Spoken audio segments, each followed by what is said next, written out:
베트남 전쟁 속에서 미국의 여성 간호장교가 임신을 하여 한국으로 넘어올 수밖에 없는 기막힌 사연을 지금부터 시작합니다. 과연 한국 해병대 남자와 미국 간호장교 여자와 무슨 기막힌 사연이 있을길래 미국 여성 간호장교가 임신을 하고 한국으로 귀국하였을까요? 1968년 베트남 전쟁은 가장 뜨겁고도 모순적인 국면을 지나고 있었다. 도시의 벽에는 총알 자국이 남았고 강줄기는 밤마다 불빛으로 뒤덮였으며 정글은 낮과 밤의 경계가 무의미한 곳이 되었다. 설이 지나며 벌어진 대규모 공세의 여파가 곳곳을 흔들었고 하늘을 가르는 회색 기체들의 그림자 아래로 들것과 탄약 상자, 말라붙은 피냄새와 소독약 냄새가 매일 뒤섞였다. 미군과 동맹군의 부대 표식이 뒤엉켜 움직였고 파병된 한국군도 낯선 지명들 사이에서 하루하루를 버티고 있었다. 그 가운데 청룡이라 불린 해병대의 중대가 정글의 띠를 따라 배치되어 있었고 그 중대의 한 분대에 22살 박민우 상병이 있었다. 민우의 어린 시절은 부산 기장 바닷바람 속에 있었다. 어둑 새벽 포구의 사람들은 비린내와 소금기 사이로 묵묵히 그물을 손질했다. 아버지는 굵은 손가락으로 로프의 마디를 천천히 풀고 다시 묶는 법을 가르쳤고 어머니는 마당의 장독 사이로 햇볕을 쏘이며 멸치를 널었다. 가끔 겨울바람이 매서울 때면 민우는 대청마루 끝에서 무릎을 끌어안고 바다를 보았다. 새벽 안개가 걷히며 수평선이 얇게 드러날 때 그는 세상이 어느 방향으로든 열려있다는 막연한 확신을 품었다. 그러나 어느 여름 붉은 도장이 찍힌 종이가 집으로 왔고 확신은 규정과 명령으로 모양을 바꿨다. 훈련소의 흙먼지와 구령소리, 사격장의 메마른 냄새와 완전군장의 무게가 그의 어깨에 익숙해질 즈음 그는 정글로 가는 순번에 올랐다. 베트남의 공기는 무겁고 깊었다. 낮이면 몸속 습기가 밖으로 밀려나오는 듯했고 밤이면 곤충들이 보이지 않는 이빨로 귀를 물었다. 어느 곳이든 길은 쉽게 지워졌고 지형은 늘 믿음을 배신했다. 물웅덩이는 어제 있었던 자리에 오늘은 없고 오늘 없던 웅덩이가 내일 발목을 잡았다. 민우는 분대원들과 번갈아 선두를 섰다. 정찰과 매복 경계와 호위, 때로는 민가의 가장자리를 훑는 임무가 이어졌다. 평범한 듯 보이는 마을의 울타리 뒤로도 눈은 도사리고 있었고 바람에 흔들리는 바나나 잎의 그림자만으로도 심장이 빨라졌다. 사소한 소리 하나가 몸을 움찔하게 만들던 시기였다. 어느 새벽 분대는 강가를 끼고 난 좁은 길을 따라 이동했다. 물안개가 허리를 감싸고 물풀 사이로 작은 물고기들이 튀었다. 선두가 손바닥을 펴보이며 속도를 늦추자 모두가 고개를 숙였다. 바로 그때였다. 땅속 어딘가에서 둔탁한 울림이 웅하고 치고 올라왔다. 흙과 돌이 공중에 떠올랐고 폭발의 열기가 피부를 덮쳤다. 귀는 순간적으로 막히고 세상은 물에 잠긴 것처럼 멀어졌다. 눈앞에서 누군가가 휘청이며 쓰러졌고 욕설인지 이름인지 모를 소리가 조각나 공기 속을 떠돌았다. 민우는 본능적으로 몸을 굴려 측면의 움푹 팬 지점에 몸을 박았다. 발 아래 지늘기 신발 속으로 들어왔다. 시야로 들어오는 것들의 의미를 붙이기 전에 깊게 배운 동작이 먼저 움직였다. 숨을 짧게 2번 끊고 방아쇠를 1번 당기고 다시 숨을 고르고 시선을 좌측 상단 그림자로 옮겼다. 연속되는 탄발음 사이사이 잎사귀가 잘려나가는 소리가 비처럼 흩어졌다. 교전은 길지 않았다. 그러나 끝나고 나서야 몸이 떨리고 있다는 사실을 알게 되었다. 선두 쪽 2사람이 들것 위에 올랐고 다른 둘은 스스로 걸었지만 발걸음이 제대로 땅을 딛지 못했다. 민우는 손등이 뜨겁다고 생각했고 그제야 어깨가 젖어 있다는 걸 알았다. 군복의 팔꿈치 아래가 미묘하게 끈적였다. 소형 파편이 스치며 살을 찢고 지나간 모양이었다. 분대장은 손짓으로 후송을 지시했고 민우는 소총을 내려놓지 않은 채 들것을 잡아들었다. 트럭의 철판은 여전히 뜨거웠다. 몸이 덜컹거릴 때마다 어깨가 욱신거렸지만 그는 들것 모서리를 꽉 쥐었다. 소나기에 힘을 풀지 않으려는 버릇은 훈련장이 아니라 전장에서 완성되었다. 야전병원은 늘 같은 소리로 분주했다. 신음, 신발 밑창 소리, 금속이 부딪히는 소리, 목소리와 명령과 이름들이 서로를 넘나드는 소리. 천막 문을 젖히고 들어가자 소독약 냄새가 먼저 코를 찔렀다. 민우는 들것에 누운 전우를 군의관에게 인계하고 이름과 혈액형, 부상 부위를 빠르게 말한 뒤 한 발 물러섰다. 그때 시야 한켠으로 흰 팔토시가 스쳤다. 낯선 여성이었다. 단단히 묶은 머리카락 사이로 이마에 맺힌 땀이 반짝였고 이름표의 낯선 자음들이 그에게는 소리 없이 흘렀다.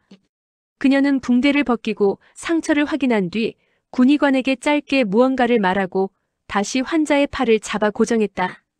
동작에는 군더더기가 없었다. 소란의 한가운데 그 움직임은 묘하게 일정한 속도를 유지했고 그 속도가 주변의 혼란과 충돌하지 않고 스며들었다. 민우는 자리를 비키며 한 걸음 더 물러섰다. 그 한 걸음 뒤에서야 그는 자신의 어깨에서도 피가 흘러내리고 있다는 걸 확실히 느꼈다. 군의관이 대충 봉합을 해주며 병동 측면의 침대 하나를 가리켰다. 당시의 시간 감각은 늘 늘어나거나 줄어들었다. 짧은 진통이 길게 느껴지고 긴 대기가 눈 깜빡할 사이에 지나갔다. 붕대를 당길 때 어깨뼈 안쪽이 저릿하게 울렸고 밀려오는 졸음과 경계가 번갈아 그를 잡아당겼다. 해가 기울 무렵 낮의 혼란이 조금씩 가라앉고 병동 천막 안에 불빛이 노랗게 번졌다. 그 여성이 다시 다가왔다. 그는 이름을 물었고 민우는 천천히 자신의 이름을 밝혔으며 그녀는 낯선 억양으로 그 이름을 또렷하게 따라했다. 다른 말은 길지 않았다. 표정과 손짓과 눈빛이 말을 대신했다. 그녀는 상태를 확인하며 시트에 구김을 펴고 물병을 건넸다. 민우는 그저 고개를 끄덕였다. 고개를 끄덕이는 동안 어쩐지 소란이 조금 멀어지는 듯했다. 다음 날 아침 비가 내렸다. 천막 위로 떨어지는 빗소리는 마음을 무감각하게 만들거나 반대로 너무 민감하게 만들었다. 민우는 내내 눈을 감았다 뜨기를 반복하며 한 번씩 바깥의 소리를 세웠다. 누군가는 이름을 불렀고 누군가는 통증을 욕설로 몰아냈고 누군가는 낮게 기도했다. 한참 뒤 붕대 교체를 위해 그녀가 다시 왔다. 어제와 다르지 않은 얼굴이었다. 달라진 게 있다면 민우가 그 얼굴의 온도를 기억하게 되었다는 점이었다. 붕대를 푸는 사이 그녀는 가느다란 주름을 손등으로 눌러 펴고 가위를 쓰고 다시 감았다. 반복되는 동작은 지루하지 않았고 오히려 안정을 주었다. 오래된 그물코를 손끝으로 더듬어 확인하던 아버지의 손을 떠올릴 만큼 그 동작에는 숙련의 온기가 있었다. 사흘째 되던 날 어깨의 통증이 한결 누그러졌다. 민우는 천막 밖으로 잠깐 나와 숨을 쉬었다. 비는 잦아들었고 햇빛이 뜨거운 바람처럼 스며들었다. 빨랫줄에는 하얀 붕대와 면수건이 차례로 걸려 있었다. 바람이 불 때마다 그것들이 얇은 물결처럼 흔들렸다. 그는 그 줄의 끝에서 그녀를 보았다. 붕대를 털어 매무새를 잡고 양손으로 길이를 맞추고 집게로 고정하는 사이 그녀는 잠깐 하늘을 올려다보았다. 정신없이 바쁜 와중에도 누구나 하루에 한 번은 숨 돌릴 구석을 찾는다. 민우는 고개를 돌려 그 장면을 눈에 담았다. 그의 시선이 오래 머물렀다는 걸 알아차린 그녀가 미세하게 눈썹을 올리며 웃었다. 민우는 어색하게 고개를 숙였다. 그 짧은 인사만으로도 그날의 나머지를 버틸 수 있겠다 싶었다. 병동으로 돌아와 침대에 앉자 참호 안쪽에서 쉬던 때처럼 홀가분함이 밀려왔다가 곧 사라졌다. 부대 복귀 명령이 떨어지면 다시 정글의 냄새로 돌아가야 했다. 바람의 방향을 살피고 잎사귀의 떨림을 구분하고 발자국과 새의 소리를 나누어 듣는 시간으로 민우는 그 사실을 모르는 척할 수 없었다. 하지만 이전과 달라진 점이 하나 있었다. 이제 그는 돌아갈 이유를 손으로 만질 수 있었다. 누군가의 이름을 낯선 억양으로 부르는 목소리, 붕대를 감싸던 손끝의 일정한 힘, 빨랫줄 끝에서 잠시 올려다본 하늘. 그런 사소한 것들이 묵직한 이유가 되어 있었다. 그 주의 후반 전선 상황이 다시 불안정해졌다. 매복과 정찰이 교차하고 후방에 있던 병력들이 간헐적으로 전진 배치되었다. 민우의 어깨에 감긴 붕대는 아직 풀지 못했지만 그는 움직임을 제한할 정도로 아프지는 않았다. 군의관은 며칠 더 병동에 있으라 했고 분대장은 속으로 안도하는 눈치였다. 다만 민우는 마음이 가만히 있지 못했다. 전우들의 발자국 소리가 정글을 다시 긁고 있을 때 병동의 얇은 천막 안쪽에서 잠을 청한다는 건 오히려 더 어려운 일이었다. 저녁 무렵 그는 허락을 받아 짧게 병동 주위를 걸었다. 빨랫줄과 물탱크 사이로 작은 벤치가 하나 있었다. 벤치의 나무판은 오래된 칼집과 상처로 울퉁불퉁했다. 그는 거기에 앉아 바람을 맞았다. 한참 뒤 그녀가 나타났다. 서로 말은 없었고 그 사이로 바람과 먼 소리들이 드나들었다. 그녀가 먼저 한마디 건넸다. 살아서 돌아가라는 말. 문장 자체는 짧았지만 그 말은 전선의 지도 어디에도 표시되지 않는 등고선처럼 그의 가슴에 새겨졌다. 민우는 그저 고개를 깊게 끄덕였다. 그 끄덕임에는 전쟁을 시작한 사람도 끝낼 사람도 아닌 이들이 서로를 붙들어주는 방식의 진심이 있었다. 그날 밤 그는 작은 수첩을 꺼냈다. 훈련소 때부터 간간히 적던 낙서와 지형 스케치 사이에 짧은 문장을 적었다. 살아서 돌아갈 것. 전할 말이 있다. 글씨는 서툴렀다. 그러나 서투른 글씨가 때로는 더 강하게 박힌다. 수첩을 덮으며 그는 바다를 떠올렸다. 고향에 해 뜨는 시간, 어머니가 장독을 열어 젖히고 아버지가 그물에 물기를 털던 소리. 파도가 돌을 치며 부서지는 잔소리 같은 작은 소리들. 그 소리들이 천막 바깥의 빗소리와 겹쳐 들렸다. 어깨의 통증은 여전했지만 그는 그 통증이 살아있다는 증거이기도 하다는 사실을 받아들였다. 다음 날 아침 병동으로 새로 후송된 병사가 민우의 옆 침대에 누웠다. 그는 새까맣게 그을린 얼굴로 허공을 잠시 바라보다가 입술을 깨물며 눈을 감았다. 민우는 물병을 건네고 담요 끝을 발목 쪽으로 당겨 덮어주었다. 그 동작은 낯설지 않았다. 사람을 살려보내는 일은 언제든 도우는 쪽이 더 쉽다. 속으로는 늘 복잡하지만 손은 정확한 일을 찾아 움직인다. 그 병사는 낮잠을 조각내며 잤고 민우는 그 틈에 잠을 조금 훔쳤다. 낮잠의 끝자락에서 깼을 때 천막 입구로 그녀의 그림자가 비치고 있었다. 그림자는 바람에 맞춰 흔들리다가 곧 안으로 들어왔다. 그녀는 민우에게 붕대를 한 번 더 확인하자고 했다. 붕대를 풀면서 그녀의 손등에 작은 상처 자국들이 여러 개 있다는 걸 민우는 그제야 봤다. 날마다 굳은 살과 물집이 생기고 갈라지고 다시 아물어가는 손등. 그 손이 사람들의 맥을 짚고 상처를 누르고 피를 닦아냈다. 민우는 거기에 감사하다는 말을 어떻게 해야 할지 몰랐다. 말 대신 그의 호흡이 한 박자 천천해졌다. 호흡이 천천해지는 것만으로도 감사가 전해질 때가 있다. 해가 2번 정도 기울 무렵 복귀 명령이 떨어졌다. 군의관은 배웅 대신 당부를 했다. 무리하지 말 것, 진지보수 시 어깨를 과하게 쓰지 말 것, 며칠 후 다시 오면 실밥을 보자고. 민우는 고개를 끄덕이며 병동을 나왔다. 마지막으로 빨랫줄 아래를 지날 때 그녀가 걸어 나오다가 멈춰 섰다. 둘은 말없이 마주 보았다. 민우는 왼손으로 가슴 주머니를 살짝 두드렸다. 수첩이 들어있는 자리였다. 그녀는 알아들었다는 듯 미세하게 웃었다. 바람이 둘 사이를 지나갔다. 민우가 먼저 경례를 붙였다. 경례는 본래 상하의 표식이지만 그날의 경례에는 말로 정리하기 어려운 약속의 의미가 섞여 있었다. 부대로 돌아오는 길 정글의 냄새가 다시 진하게 밀려왔다. 나뭇잎 사이사이를 쓸고 지나가는 바람에 결 풀을 헤치며 도망가는 작은 짐승의 움직임, 멀리서 구르는 돌멩이의 소리.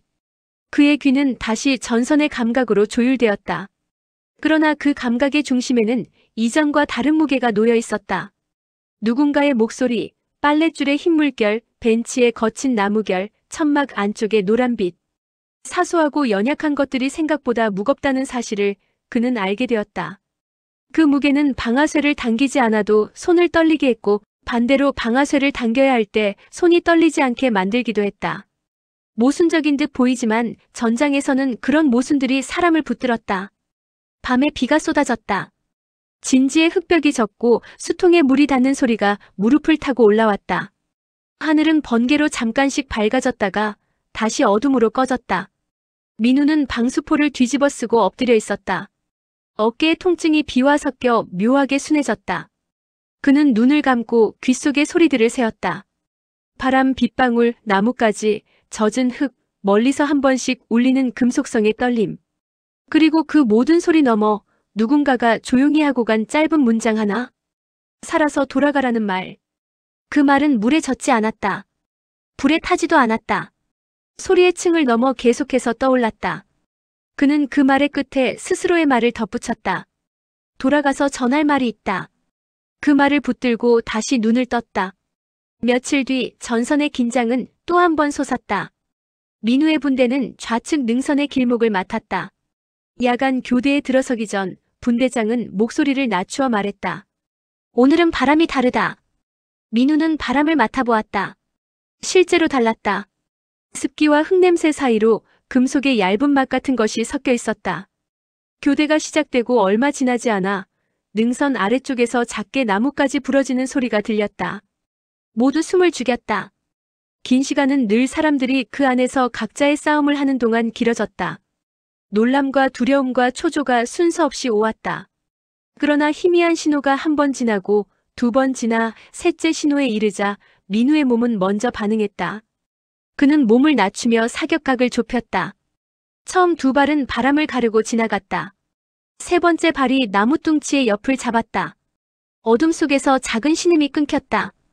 양측의 총성이 짧고 빠르게 오갔다. 곧 소리가 잦아들었고 숲은 다시 숨을 쉬기 시작했다. 그때 민우는 자신이 어디에 있든 무엇을 하든 끝내 가야 할 방향을 잃지 않으리라는 확신에 닿았다. 방향은 누군가의 손등처럼, 벤치의 나뭇결처럼, 빨랫줄의 물결처럼 사소하고 분명한 것들로 이루어져 있었다. 교전 이후 돌아오는 길 하늘이 잿빛으로 밝아왔다.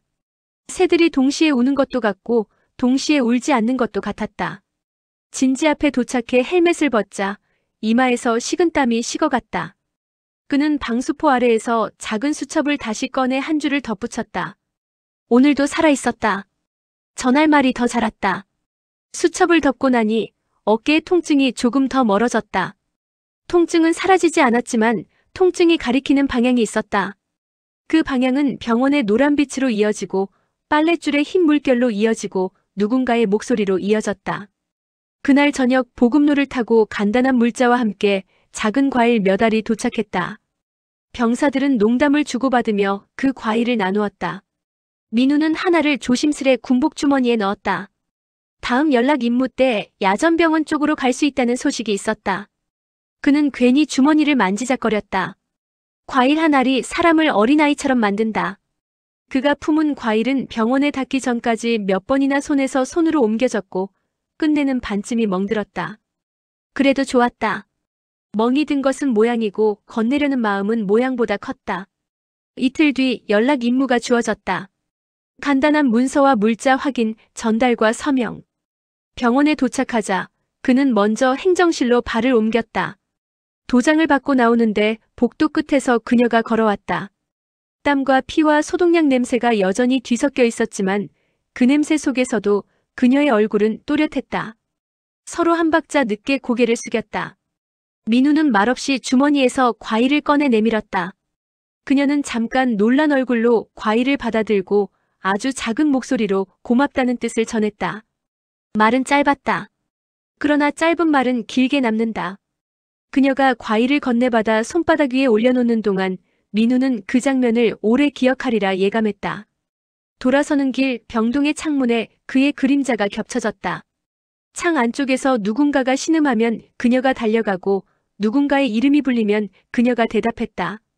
전선의 어느 지점에서는 민우가 누군가의 이름을 불렀고 그 이름이 멀리서라면 멀리서, 가까우면 가까이서 돌아왔다. 사람은 이름으로 견딘다. 이름을 불러주는 사람이 가까이에 있으면 조금 더 오래 버틸 수 있다. 민우는 그 사실을 알았다. 그리고 그 사실이 그를 다음 날의 정글로 다시 데려갔다.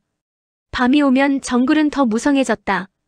그러나 그 무성함도 그의 마음속 작은 등불을 지우지는 못했다. 그 등불은 번쩍거리지는 않았다. 다만 꺼지지 않았다. 꺼지지 않는 빛은 큰 빛보다 길게 간다. 민우는 그 빛을 가슴 안쪽에 잘 감추었다. 바람이 불어도 꺼지지 않게, 비가 와도 젖지 않게, 총성이 터져도 흔들리지 않게. 살아서 돌아갈 것. 전할 말이 있다. 그리고 언젠가 아주 먼 것이 아닌 어느 날 바다가 보이는 곳에서 그 말을 꺼내리라. 그곳은 아마도 부산일 것이고 기장일 것이다. 바람은 소금기를 싣고 불어오고 마당의 장독 사이로 햇볕이 비칠 것이다. 그날이 올 때까지 그는 무수한 밤과 새벽을 지나야 했다. 하지만 방향은 정해졌다. 방향이 있는 발걸음은 더디더라도 흔들리지 않는다. 그가 다시 진지로 돌아가 잠깐 눈을 붙일 때 멀리서 낮은 북소리 같은 천둥이 구름 속을 굴렀다. 천둥은 이 땅의 오래된 소리처럼 들렸다. 그 소리 위로 빗방울이 천막을 두드리는 소리가 얹혔다. 민우는 눈을 감고 복도 끝 벤치의 거친 나무판을 떠올렸다. 그 위에 앉아있던 두 사람의 침묵과 잠깐 스쳐간 미소와 빨랫줄의 흰 물결과 병동 창문 안쪽의 노란 빛을, 그 모든 것을 한데 묶어 작은 매듭을 만들었다. 매듭은 그의 가슴 안쪽에서 조용히 조여졌다가 풀렸다가 다시 조여졌다. 매듭이 있다는 건 잊지 않기 위해서였다. 잊지 않기 위해 매듭을 짓고 잊지 않기 위해 다음 날을 맞이했다. 그리고 새벽이 다시 왔다. 정글은 매일 새소리를 바꾸어 내보냈다. 비가 그친 새벽에는 나무 껍질이 젖은 숨을 내쉬었고 햇살이 올라오면 진흙과 풀잎이 뒤섞인 냄새가 뺨을 스쳤다. 박민우 상병은 바람이 꺾이는 각도만으로도 오늘이 매복에 유리한 날인지 원주민 사냥꾼처럼 조용히 지나가야 하는 날인지 어림을 짚었다. 그의 어깨엔 늘 같은 무게의 총과 늘 다른 무게의 마음이 얹혀 있었다. 전후의 이름들은 흙먼지에 뒤섞여 있었고 먼지가 가라앉을 때마다 생각보다 선명하게 떠오르곤 했다. 어떤 이름은 마지막 인사도 남기지 못했고 어떤 이름은 아직도 텐트 속에서 코를 고는 것만 같았다. 야전병원 바닥은 항상 소독약과 땀 냄새가 섞여 있었다. 천막의 하얀 벽은 낮이면 빛을 받아 눈부셨고 밤이면 랜턴 빛에 노랗게 물들었다. 그 벽 안쪽에서 엘라는 분주하게 손을 움직였다. 붕대, 칼, 바늘, 꺼지. 그녀가 움직이는 동안 박민우는 가끔 그 옆을 지나며 서로의 눈빛을 한순간 교환했다. 말 대신 눈으로 건네는 인사가 전부였던 때가 있었다. 언어가 달라서가 아니라 굳이 말로 꺼내지 않아도 안다는 감각이 둘 사이에 자랐기 때문이었다. 그 눈빛에는 살아 돌아오라는 당부와 오늘도 여기에 있을게라는 약속이 겹겹이 묻어 있었다. 어느 날은 부상자들의 신음이 유난히 깊은 골짜기처럼 울려 퍼졌다. 강 건너 작은 마을에서 일어난 총격전 탓이었다. 들 것이 10개, 20개 연달아 들어오고 수혈팩이 빠르게 바닥났다. 엘라는 이마에 앞머리를 핀으로 한 번 더 고정했다. 손가락이 떨릴 틈이 없었다. 박민우는 자원에 들 것을 옮겼다. 골절로 다리가 휘어진 병사, 귀를 잃어버려 균형을 잡지 못하는 병사, 말없이 숨만 가쁜 병사. 그 사이사이로 엘라의 목소리가 낮고 단단하게 흘렀다. 여기 압박. 호흡 확인. 다음. 그녀의 한국말은 서툴렀지만 필요할 때마다 핵심 단어만 정확히 박혔다. 박민우는 그 단어들이 마치 탄창 속 탄환처럼 믿음직스럽다고 생각했다. 해가 기울 무렵 폭우가 천막을 두드렸다. 천막 천장에 물주머니가 생겼다가 터지면 비가 한 번 더 쏟아지는 느낌이었다. 엘라는 잠시 손을 놓고 밖으로 나와 숨을 돌렸다. 비는 피부를 콕콕 자극했고 공기 속엔 뜨거운 피냄새가 묽게 퍼져 있었다. 박민우가 우비를 벗어 그녀 어깨에 걸쳐 주었다. 그녀가 고개를 들어 미소를 지었다. 고마워요. 그 말은 천천히, 또렷하게, 소리를 길게 끌지 않고 단정히 발음되었다. 박민우는 고개를 끄덕였을 뿐이다. 우비는 금세 둘의 체온을 공유하는 얇은 막이 되었고 빗줄기는 그 위에서 잔잔한 북소리를 쳤다. 오래 서 있을 수는 없었지만 그 몇 초가 하루를 버티게 하는 힘이 되었다. 다음 날 새벽 정찰에서 박민우는 낡은 사탕 수수밭을 지났다. 방치된 허수아비의 모자엔 물이 고여 있었고 심장처럼 쿵쿵 울리던 벌레 울음이 갑자기 멎었다. 정적이 내려앉는 순간 몸이 먼저 움직였다. 그는 오른쪽 하늘금에서 어지럽게 튀는 새 무리를 보았다. 그 방향에 사람이 있다는 뜻이었다. 그가 손짓을 보내자 분대가 낮게 퍼졌다. 첫 총성이 터지는 순간 그는 가슴이 먼저 앞으로 나갔다. 총구 불꽃이 정글 그림자 사이를 번쩍이며 지나갔다. 몇 분이었는지 몇 시간이었는지 가늠하기 힘든 소요 끝에 마지막 발자국 소리가 숲속으로 스며들었다. 남은 건 흙바닥의 붉은 얼룩과 흩어진 탄피뿐이었다. 그날 저녁 야전병원 천막 뒤쪽. 엘라가 그의 팔의 찰과상을 소독해 주었다.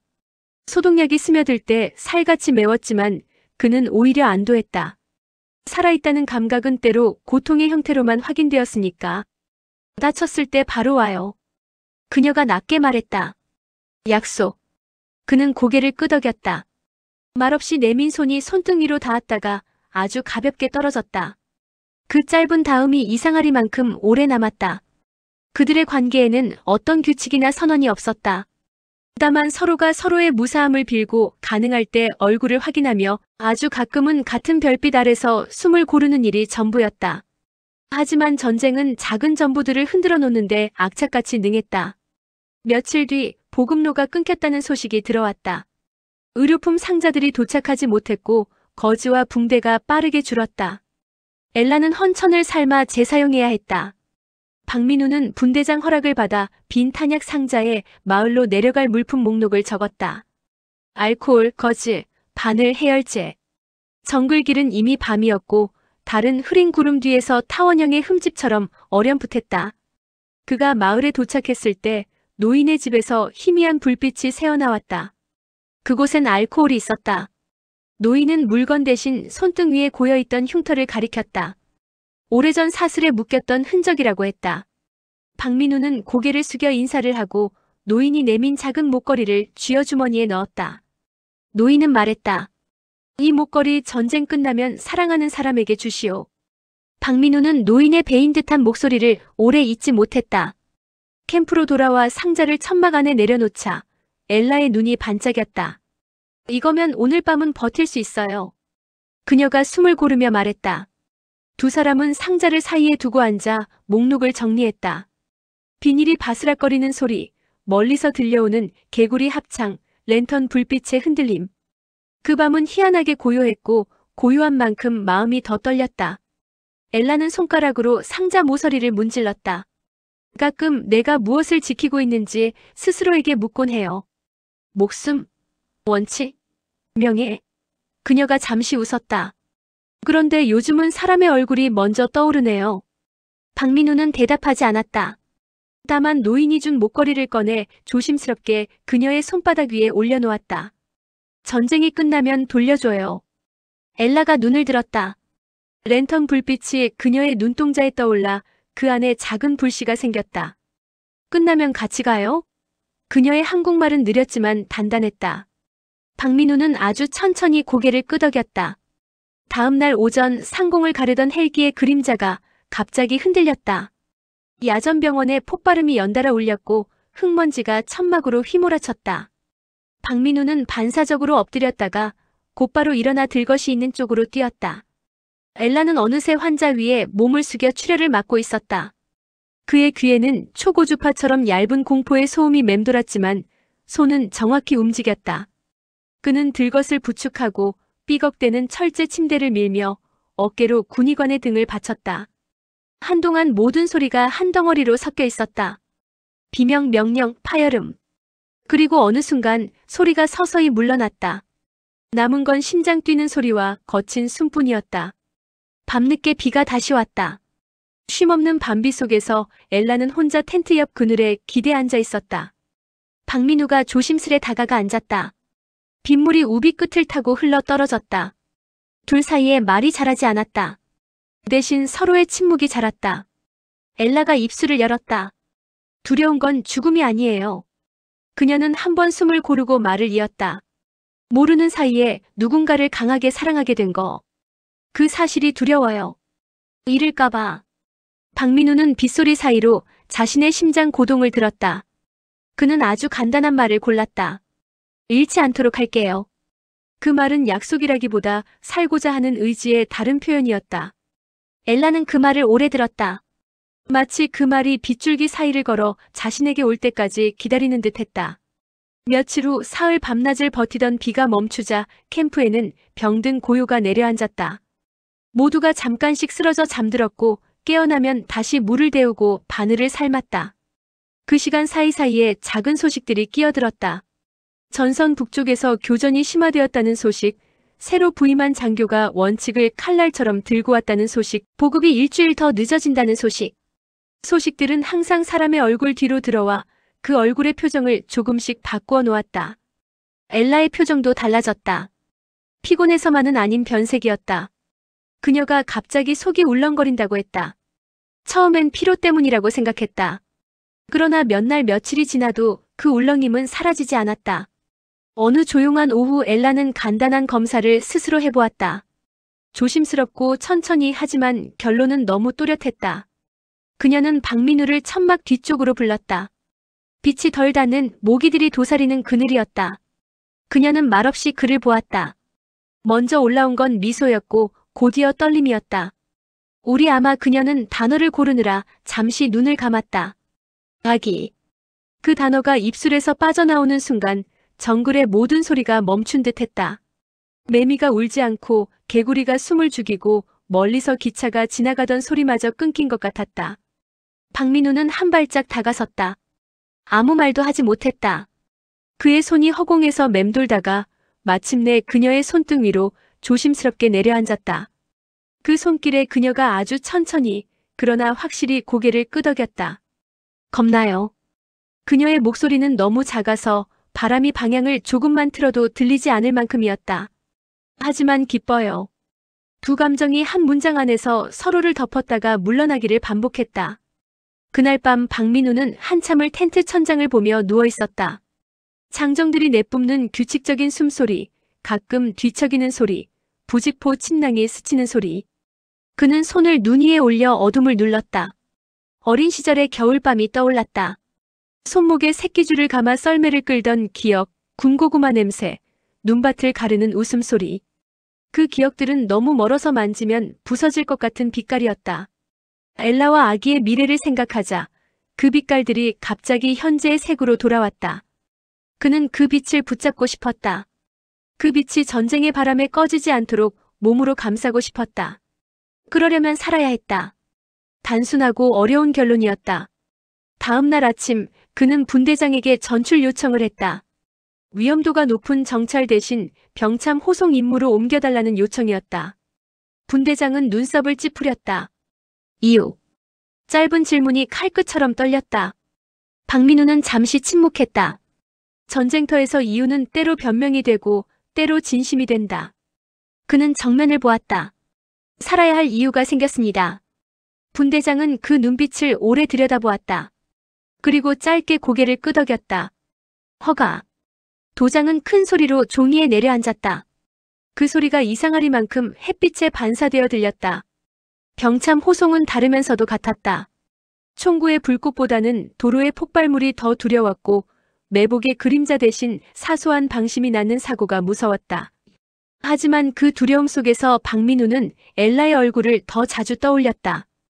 호송 트럭의 금속 진동이 등을 통과할 때 그는 왼손으로 주머니 속 목걸이를 쥐었다. 노인이 준 그 얇은 줄은 그의 땀에 젖어 조금 더 부드러워졌다. 그는 마음속으로 날짜들을 세웠다. 오늘 하루를 살아냈다. 또 하루. 그리고 또 하루. 엘라는 자신의 몸의 변화를 조심스럽게 기록했다. 새벽마다 가볍게 울렁이는 속 전에 없던 피로, 낯선 두려움과 작은 희망. 그녀는 가끔 한국어 단어장을 펼쳤다. 그 중에서도 집 함께 내일 같은 단어를 오래 바라보았다. 그녀에게 한국은 아직 지도가 아니라 얼굴이었다. 박민우의 얼굴, 그리고 아직 이름 없는 작은 생명의 얼굴. 그녀는 그 얼굴들을 마음속에서 조합해 보았다. 정글이 끝나고 바다가 열리고 바다 끝에서 낯선 항구의 바람이 불어오는 장면. 상상은 늘 현실보다 먼저 도착했다. 그리고 현실은 종종 상상 사이를 서서히 걸어왔다. 그러나 전쟁은 상상과 현실의 사이를 쉽게 찢는 힘을 가졌다. 북쪽 전선의 충돌이 커지면서 후방도 안전하지 않았다. 어느 오후 호송 칼럼이 좁은 다리를 건너던 순간이었다.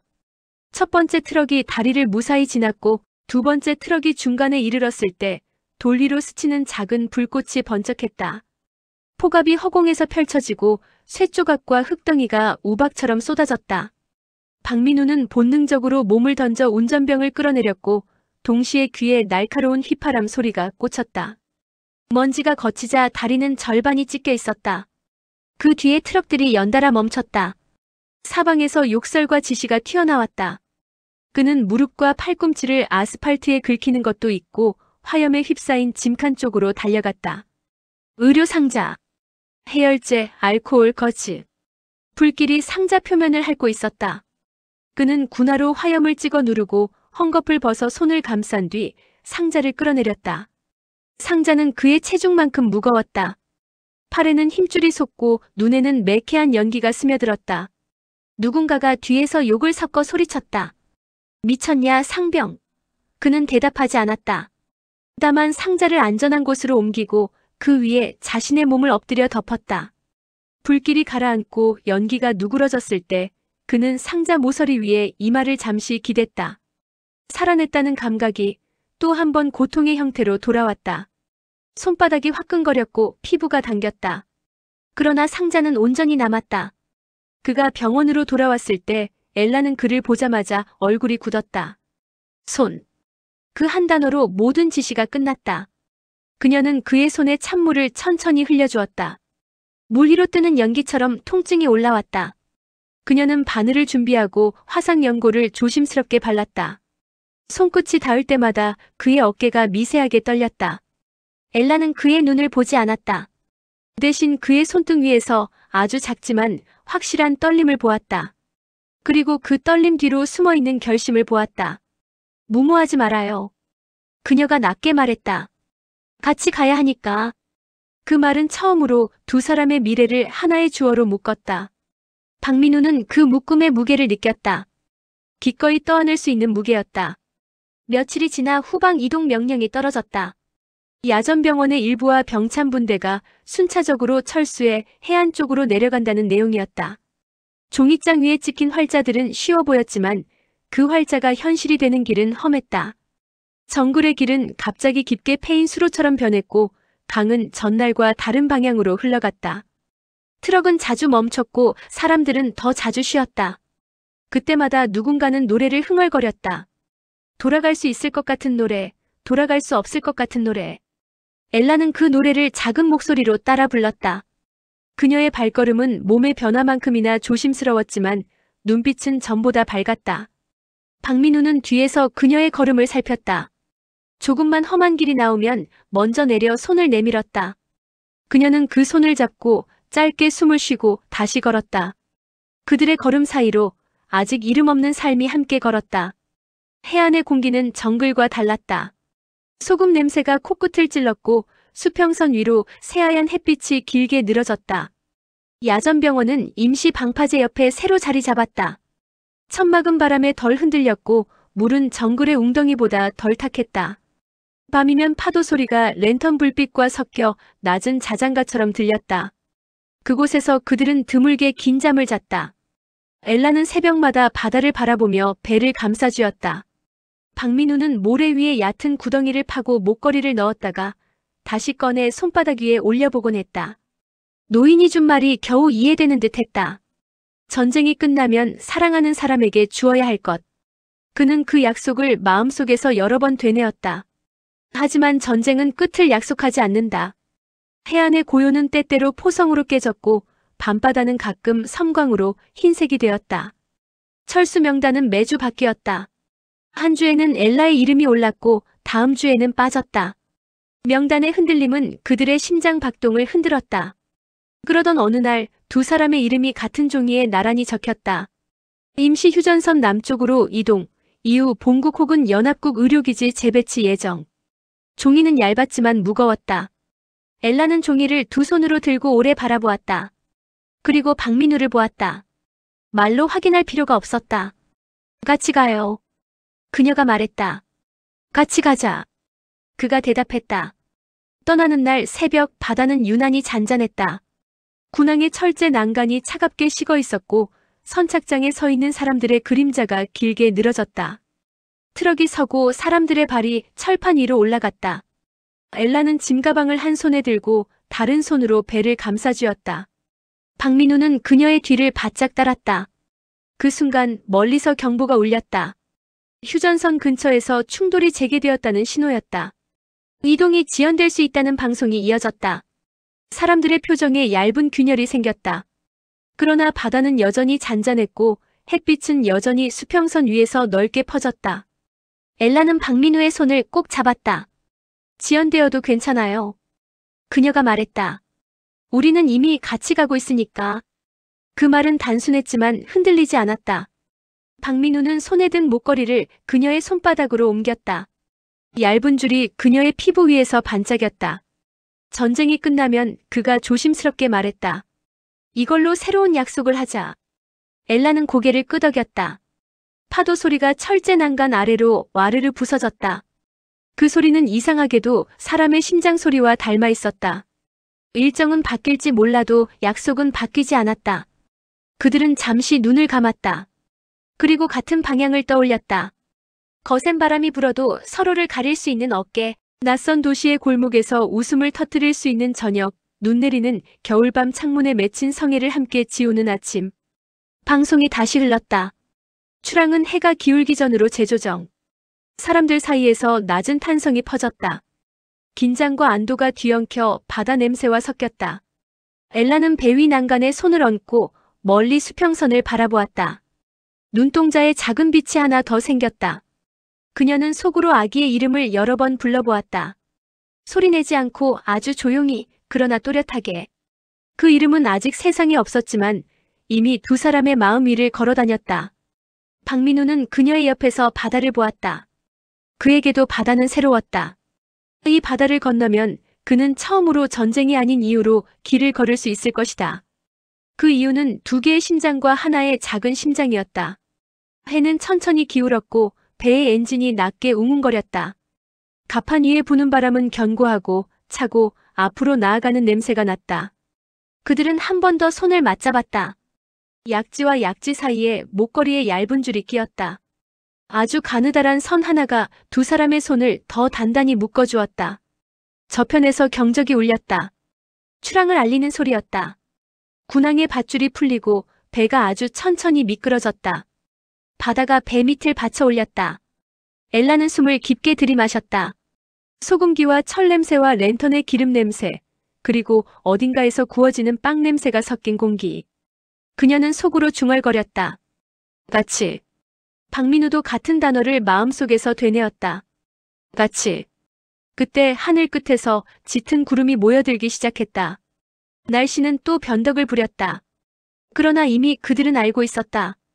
비가 내려도 파도가 높아져도 길은 이어진다는 것을.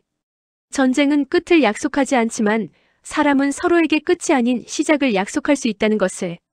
배는 점점 속도를 올렸고 파도는 배 뒤에 길게 하얀 선을 남겼다. 둘은 그 선을 바라보았다. 지나온 길이 멀리 뒤로 밀려났다. 그 길 위에는 이별과 고통과 두려움이 놓여 있었지만 동시에 만남과 다짐과 작은 생의 기쁨도 놓여 있었다. 그 모든 것이 뒤로 흐를수록 앞의 수평선은 더 넓어졌다. 밤이 오면 별이 뜰 것이다. 정글에서 보던 별과는 다른 모양의 별 하지만 결국 같은 하늘의 일부인 별들. 그 별 아래에서 그들은 다시 잠을 잘 것이다. 그리고 내일 또 다음 내일, 그 다음 내일. 날짜들은 이어질 것이고 이름 없는 삶에게 이름이 생길 것이다. 전쟁이 만들어낸 상처가 완전히 아물지는 않겠지만 그 상처 사이로 자라나는 무언가가 있을 것이다. 바람이 방향을 바꾸어도 그 무언가는 같은 방향으로 자랄 것이다. 함께라는 이름으로. 출항의 진동이 발바닥으로 전해졌다. 철판이 낮게 울리고 바다가 대답했다. 엘라는 박민우의 어깨에 살짝 머리를 기댔다. 그는 그녀의 손을 조금 더 세게 쥐었다. 둘의 손 사이에서 아주 작은 심장 하나가 조용히 그러나 분명하게 미래를 두드리고 있었다. 바다는 아침마다 색을 바꾸었다. 어제는 철빛이었고 오늘은 옅은 우유빛이었다. 배의 철판은 햇살을 받아 얇게 울렸고 그 울림은 발바닥을 타고 심장까지 올라왔다. 엘라는 난간에 손을 얹은 채 숨을 고르며 파도 끝을 따라 눈길을 보냈다. 소금기가 입술에 앉았고 바람이 볼을 스쳤다. 그녀의 손끝은 어느새 배 위로 내려가 있었다. 아직 이름도 얼굴도 없는 작은 존재가 얇은 천 너머에서 조용히 자라고 있다는 사실이 그녀의 걸음을 가볍게도 무겁게도 만들었다. 박민우는 근무를 마치고 돌아올 때마다 습관처럼 주머니 속 목걸이를 만졌다. 노인이 건넨 가느다란 줄은 그의 체온을 머금어 부드러워졌다. 그는 그 목걸이를 엘라 손바닥에 올려두던 밤을 떠올렸다. 전쟁이 끝나면 그 말의 끝을 더는 속으로 삼키지 않겠다고 그는 항해 내내 스스로에게 다짐했다. 살아 돌아가 약속을 잇는 일, 그것이 그가 가진 전부였다. 선실 안에서는 각국 병사들의 낮은 목소리가 뒤섞였다. 누군가는 귀양 항구의 냄새를 떠올렸고 누군가는 돌아갈 집이 없다고 고백했다. 밤이면 멀미에 지친 사람들이 침상에서 신음했고 때로는 웃음이, 때로는 흐느낌이 얇은 벽을 넘어왔다. 그 소리의 틈 사이로 엘라와 박민우는 작은 의자 2개를 마주놓고 앉았다. 문을 반쯤 닫으면 바다가 더 가까이 들렸다. 파도는 손가락을 맞잡은 2 사람을 향해 여기 있다고 알려주듯 규칙적으로 가슴을 두드렸다. 한국에 가면 나는 무엇부터 배워야 할까요? 엘라가 조심스레 물었다. 따뜻한 국물부터요. 박민우가 웃었다. 겨울이 오면 김장하는 법도. 그녀는 김장이라는 단어를 서너 번 반복한 뒤 노트에 적었다. 김-장, 겨-울. 함께. 마지막 단어는 그녀가 스스로 덧붙인 것이었다. 낯선 땅에서 혼자가 아니고 싶다는 뜻이었다. 사나운 바람이 몰아친 날에는 배가 깊은 숨을 들이쉬듯 위로 솟구쳤다가 곧장 가라앉았다. 양동이들이 굴러다녔고 밧줄이 철제 고리에 긁혀 기분 나쁜 소리를 냈다. 그날 엘라는 선실에서 거의 일어나지 못했다. 속이 뒤집혔고 눈을 감으면 더 어지러웠다. 박민우는 그녀 곁에서 마른 수건을 갈아주고 물을 조금씩 건넸다. 창문 틈으로 스며든 비가 바닥에 작은 호수를 만들자 그는 양동이로 물을 퍼내고 걸레질을 했다. 그 사소한 동작들 사이로 그는 전쟁터에서 배운 인내와 조심스러움을 다른 방식으로 쓰고 있음을 깨달았다. 누군가의 숨을 편하게 하는 일, 그 사소한 기술이야말로 돌아가 배워야 할 삶의 기술일지 몰랐다. 폭풍이 잦아든 새벽, 둘은 가판으로 올라갔다. 둥근 해가 구름 사이에서 천천히 올라오며 물결마다 은빛 조각을 뿌렸다.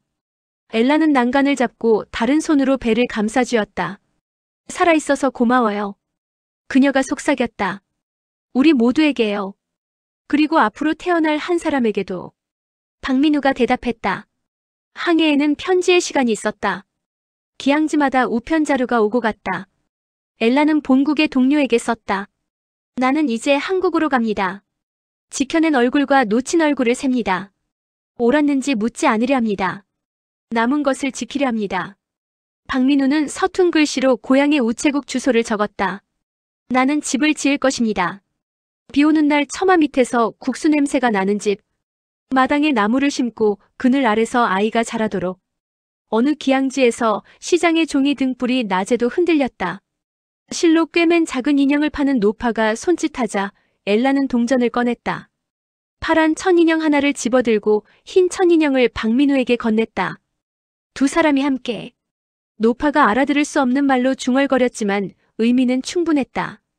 손에 닿는 천의 촉감이 이미 따뜻했다. 후반부로 접어들며 군의관은 엘라에게 거듭 말했다. 무리하지 마세요. 그녀의 하루는 더 천천히 흘렀다. 식사 때면 따뜻한 수프를 찾았고 밤에는 파도 리듬에 맞춰 길게 숨을 내쉬었다. 그녀는 한국어 단어장에 가족과 집, 내일을 적었다. 흔들리는 배 위에서도 그 글자들은 이상하리만큼 반듯했다. 가판 근무 중 박민우는 레이커선 선원과 담배를 나눴다. 전쟁은 끝나지 않아. 그 남자가 먼 바다를 보며 말했다. 하지만 사람은 끝낼 수 있어. 제 발로, 제 마음으로. 그 말이 오래 남았다. 그는 바다의 흐름을 보며 자신의 방향을 스스로에게 묻고 또 물었다.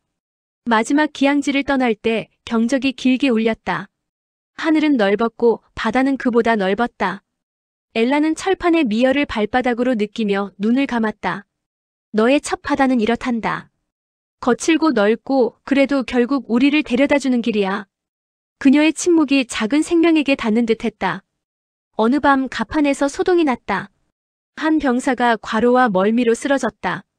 엘라는 본능적으로 달려가 가슴 압박을 시작했다. 하나, 둘, 셋 낮은 숫자가 파도 소리에 묻혔다가 돌아왔다.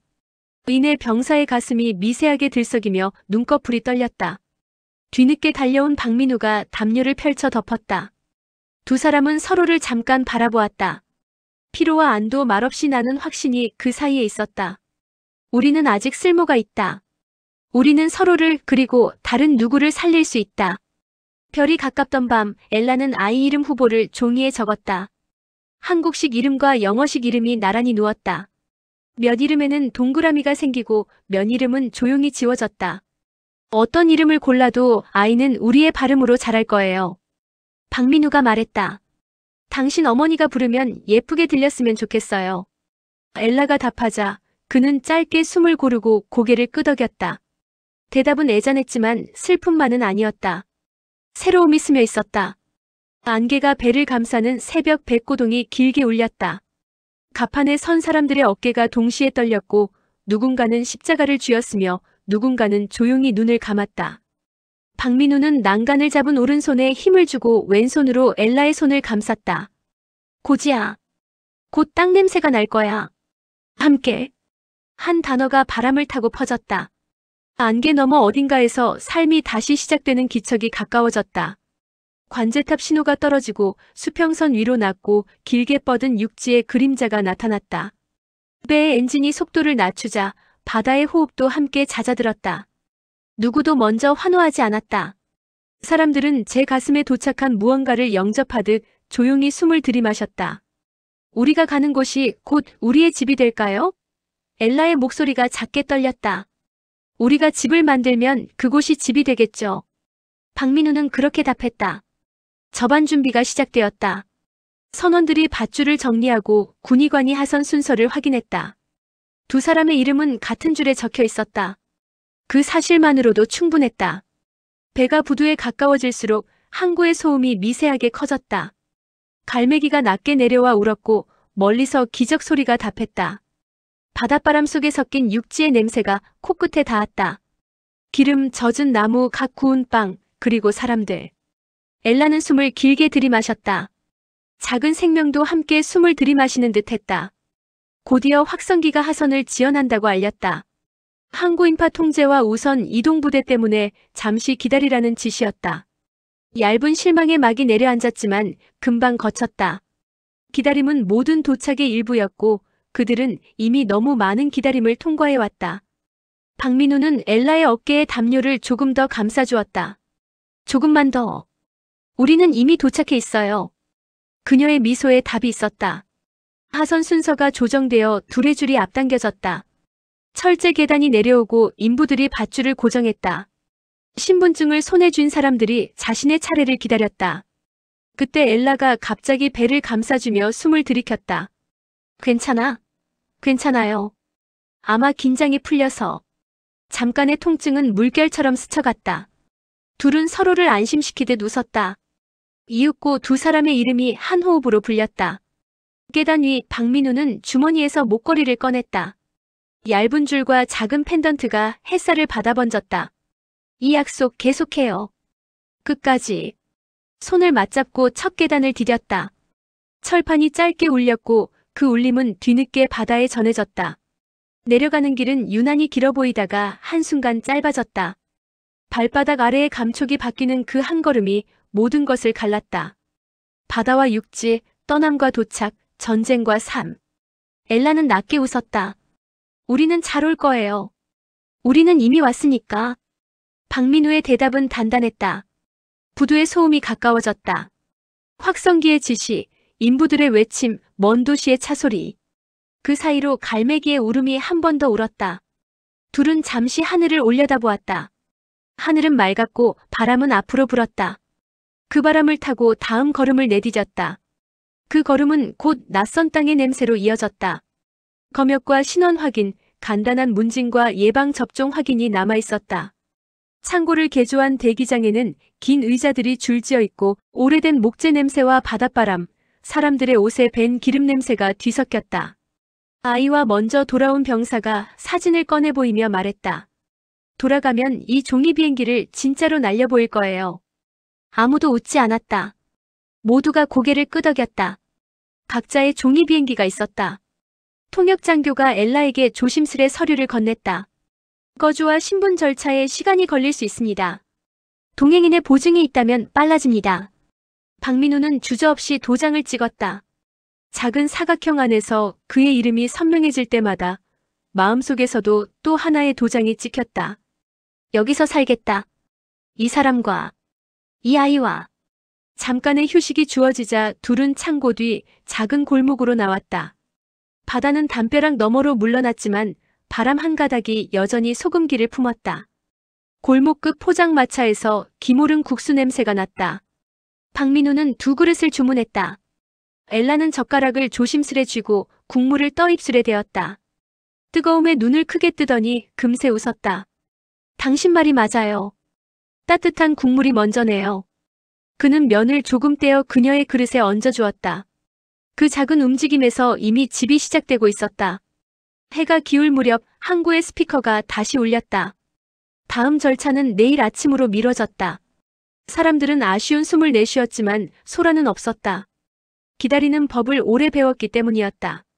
둘은 철제 2층 침대가 줄지어 놓인 간이 숙소에 배정되었다.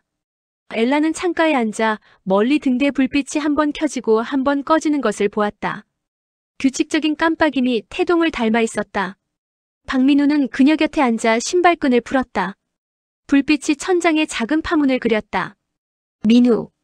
엘라가 손을 내밀었다. 그의 손이 그 손을 감쌌다. 우리는 내일을 더 잘 기다릴 수 있을 거예요. 오늘을 잘 버텼으니까. 그 말이 방 안에 내려앉았다. 코 고는 소리가 멀리서 들려왔다. 그것은 상흔이 아니라 평범한 피로의 증거처럼 들렸다. 평범함은 사치였고 동시에 그들이 가장 갈망하던 것이었다. 창문에 맺힌 이슬을 엘라가 손가락으로 지우자 바깥 공기가 한층 가까워졌다. 그녀는 배를 감싸쥐고 느릿하게 숨을 쉬었다. 아이가 가볍게 움직이는 듯한 착각이 들었다. 종이에 적어두었던 이름들 중 하나를 아주 작은 목소리로 불러보았다. 말끝이 공중에서 부드럽게 풀렸다. 박민우는 눈을 감고 그 소리를 들었다. 그것은 기도 같았고 약속 같았으며 노래 같았다. 그는 고향의 겨울 하늘을 떠올렸다. 썰매 자국 위로 내리던 서리, 굴뚝에서 곱게 오르던 연기. 그 풍경을 엘라에게 보여줄 수 있을까? 아이가 첫눈을 밟는 날, 그는 어떤 이야기를 들려줄까? 전쟁은 끝난다. 그리고 우리는 살아간다. 그는 그 문장을 여러 번 되뇌었다. 박자와 숨이 맞을 때까지, 마음속에서 리듬이 생길 때까지. 형광등이 한 번 깜빡이고 멀리서 기차 소리가 낮게 지나갔다. 누군가는 담요를 더 끌어올렸고 누군가는 베개를 두드렸다. 등대 불빛이 다시 켜졌다가 꺼졌다. 꺼졌다가 켜지는 그 규칙이 꺼지지 않으려는 의지의 다른 말처럼 느껴졌다. 엘라는 한국어로 아주 천천히 중얼거렸다. 함께. 발음이 둥글게 굴러나왔다. 그 한 낱말이 방 안의 공기를 조금 더 따뜻하게 데웠다. 밤이 더 깊어지자 항구의 소음은 거의 사라졌다. 바람이 방향을 살짝 틀었고 천장의 그림자가 길게 이동했다. 둘은 이불 끝을 서로에게 조금 더 끌어당겼다. 내일 아침이면 또 다른 서류에 서명할 것이고 또 다른 줄에 설 것이다. 그리고 어느 날 진짜 문을 열고 들어와라고 말하게 될 것이다. 오늘 그들은 그 문 앞에 한 걸음 더 다가섰다. 그 한 걸음이 때로는 수천 마일보다 멀게 느껴지지만 때로는 손가락 사이 얇은 줄 하나만큼 가깝다. 목걸이의 줄처럼 서로를 놓치지 않게 묶어주는 가느다란 선. 그 선은 바다를 건너왔고 이제 땅 위에서 새로운 무늬를 그리기 시작했다. 귀국의 순간은 함성과 눈물 속에서 시작되었다. 그러나 그 뜨거운 물결이 물러나자 남은 것은 한겨울 공기처럼 차가운 현실이었다. 항구의 인파 너머로 확성기 소리가 메아리치고 종이와 도장이 오갔다. 줄 서 있는 사람들 사이로 아이를 안은 엘라의 어깨가 가볍게 떨렸다. 박민우는 그녀의 손등을 감싸쥐었다. 손바닥 사이로 미세한 맥이 닿았다. 우리는 여기 있다. 서로가 서로에게. 그 사실 하나로 발밑의 낯설음을 버텼다. 검역과 신원 확인은 생각보다 길었다. 긴 의자에 앉아 이름이 불리기를 기다리는 동안 두 사람은 몇 번이고 창밖을 보았다. 부두의 철제 난간에는 소금이 하얗게 앉아 있었고 갈매기 울음이 바람을 타고 드나들었다. 가끔 누군가의 환호가 터졌다. 어머니의 품에 뛰어드는 병사, 아내의 손을 붙잡고 흐느끼는 남자. 민우는 그 장면들을 묵묵히 지켜봤다. 맞아줄 부모도 형제도 없는 자신을 쓸쓸하다고 느끼진 않았다. 쓸쓸함이 고개를 들려 할 때마다 바로 곁에 있는 두 사람이 그의 마음을 잡아주었다. 배정받은 곳은 서울 변두리의 목조 주택 한 칸이었다. 겨울이면 틈새로 바람이 들고 장마철이면 지붕에 못이 눌러앉은 곳에서 물방울이 맺혀 떨어진다고 집주인은 미리 고지했다. 그러나 작은 마당이 있었고 햇볕이 드는 창이 있었다. 엘라는 빈 방의 한가운데에 서서 천천히 숨을 들이마셨다. 돌아놓은 햇빛이 장판 위로 밀려들어와 노란 사각형을 만들었다. 그녀는 그 사각형을 발끝으로 톡 건드리며 중얼거렸다. 여기가 우리 집이 될 거라고. 민우는 다음날 새벽 바로 공사판에 나갔다. 삽과 곡괭이, 시멘트 자루 냄새가 낯설지 않았다. 전쟁의 냄새만큼이나 고단하고 진득했지만 이쪽은 결과가 남았다. 파낸 땅은 기초가 되고 얹은 벽돌은 벽이 되었다. 저녁이 되면 어깨는 돌덩이처럼 무거워졌고 손바닥은 갈라졌다. 그래도 그는 퇴근길 빵집에 들러가 구운 단팥빵 하나를 사들었다. 집에 돌아가 문을 열면 엘라가 아이를 안고 서 있었다. 아이는 빵 포장지에 바스락거리는 소리만 들어도 두 눈을 동그랗게 떴다. 그 눈동자에 하루의 땀과 먼지가 씻겨 내려가는 듯 했다. 엘라는 바느질을 시작했다. 작은 공책에 이웃들의 주문을 적었다. 커튼, 베갯잎, 아이 내복. 처음엔 한국말이 서툴러서 종종 뜻이 엇갈렸다. 바느질에 쓸 천을 천이 아니라 하늘이라 적어가게 주인이 웃음을 터뜨린 날도 있었다. 그 웃음은 비웃음이 아니었다. 그녀의 붉어진 볼을 보고 주인은 다정하게 교정을 해줬다. 실밥을 마감하러 가게에 들릴 때면 주인은 작은 사탕을 한두 개 쥐어주었다. 아기 줘요. 그녀는 고맙다는 말을 천천히 또렷하게 발음하는 법을 배웠다. 고맙습니다 라는 말이 입술에서 굴러나올 때마다 이곳의 공기가 조금 덜 낯설어졌다. 그럼에도 편견은 있었다. 골목 어귀에서 들리는 낮은 속삭임, 창문을 스치는 시선. 아이가 울음이라도 터뜨리는 날이면 어느 집 대문 앞에서 누군가 미군 전쟁하고 중얼거렸다. 엘라는 창문을 닫고 커튼을 고정했다. 아이의 등을 천천히 두드리며 속으로 한 단어를 되뇌었다. 함께. 그녀가 이곳에서 가장 먼저 외운 한국말이었다. 함께라는 단어는 커튼의 주름처럼, 바느질의 매듭처럼 집안 여기저기에 단단히 걸렸다. 민우는 종종 새벽에 번쩍 눈을 떴다. 어둠 속에서 전장의 장광이 번쩍였다. 폭발음 같은 것이 귀청을 스치고 누군가의 이름이 목구멍에서 튀어나올 듯 가슴을 쳤다.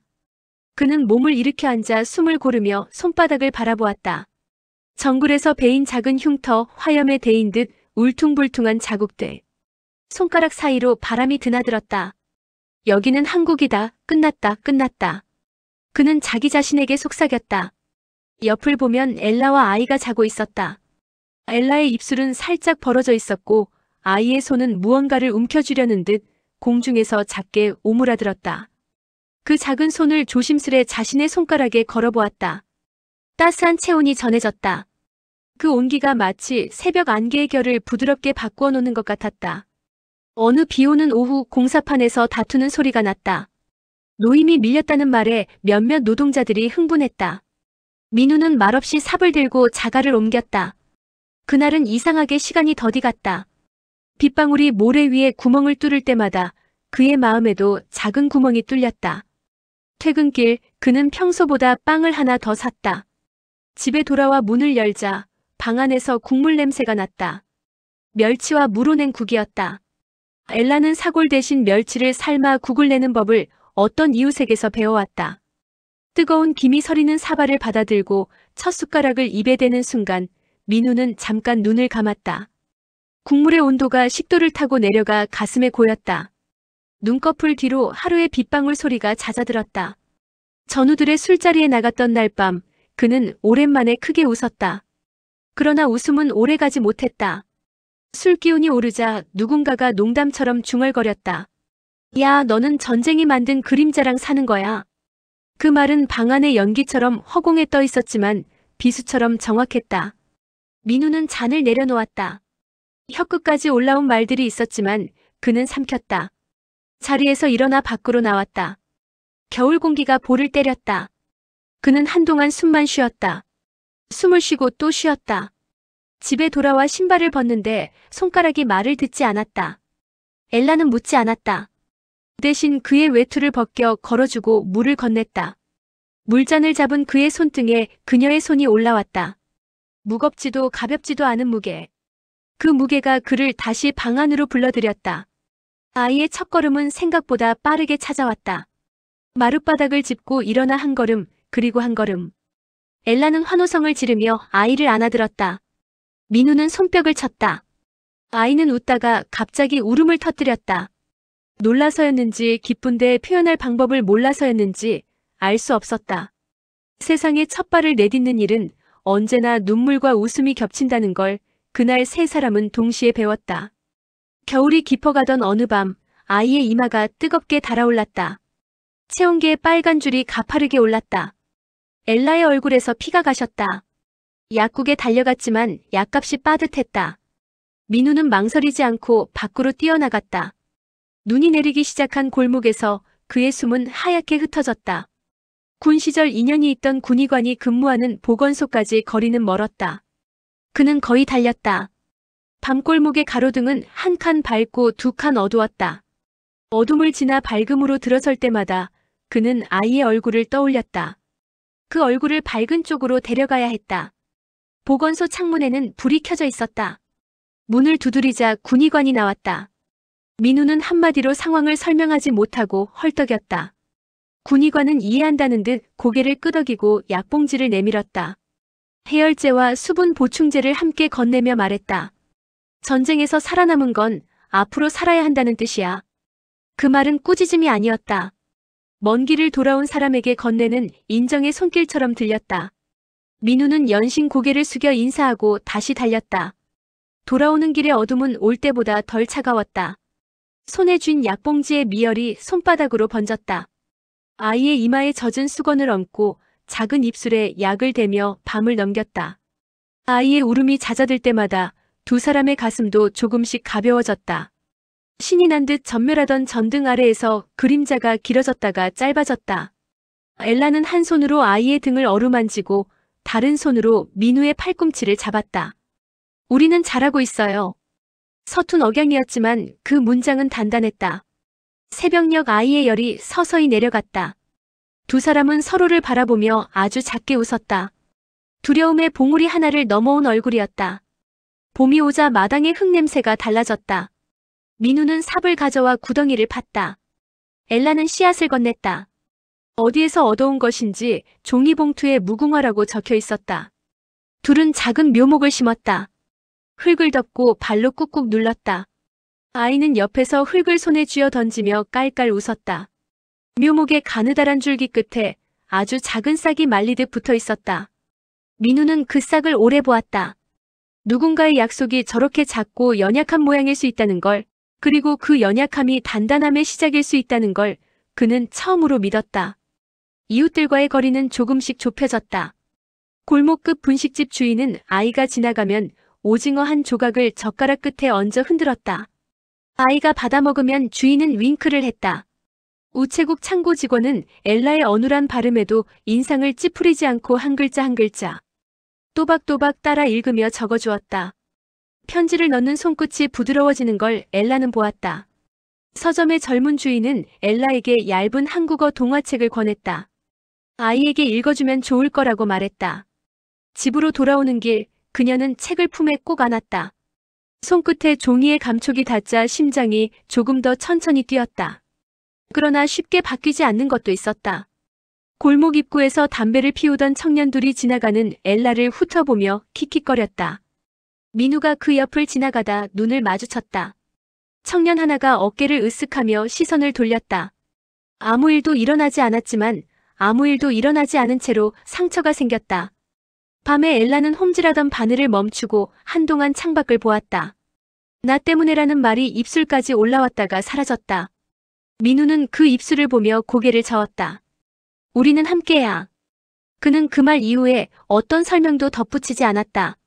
설명이 더 상처가 될 때가 있다는 걸 알기 때문이었다. 함께라는 말만이 서로의 피부에 닿아 따뜻하게 남았다. 일은 어느새 숙련이 되었다.